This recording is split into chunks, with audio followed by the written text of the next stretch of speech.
guys, today we'll be working through the 2012 AMC8 Problem 23. So, an equilateral triangle and a regular hexagon have equal perimeters. If the triangle's area is 4, what is the area of the hexagon? Well, let's see. If the triangle's area is 4, let's take this.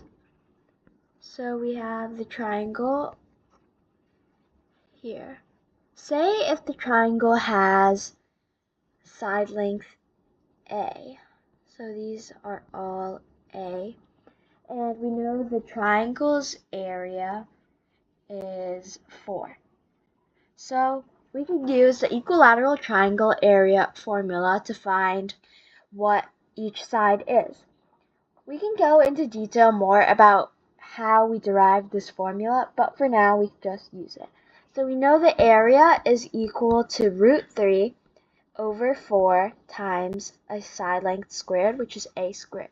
So the area is 4, so 4 is equal to a squared root 3 over 4. So then we know that 16 is equal to a squared root 3. We could divide by root 3 on each side, and then I'm just going to rationalize the bottom. So each side length would be this square rooted. And we know the perimeter would be this multiplied by 3. So say we have this square root, then we have this multiplied by 3. We could put it into the parentheses, so it would be 3 times 16, which is 48. We'd have 48 root 3 and the square root of that. So now we can factor out 48. We could factor out a 16, I think. Yes. So it'd be 4 root 3 root 3. And that is the perimeter of both the equilateral triangle and the hexagon.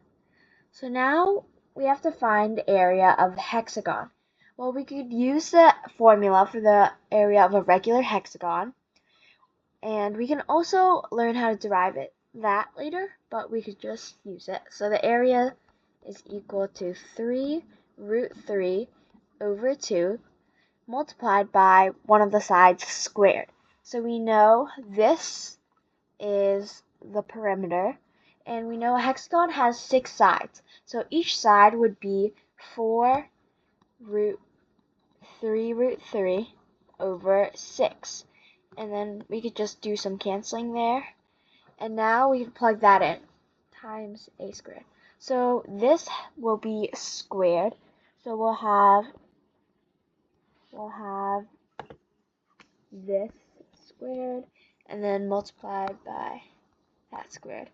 So if we take this squared, for the top we'll have 4 times, and then we square that, which would be times 3 root 3 over 9. So we cancel that. So we have 4 root 3 times over 3. And we have to multiply it by this, multiplied by that. So we do some canceling.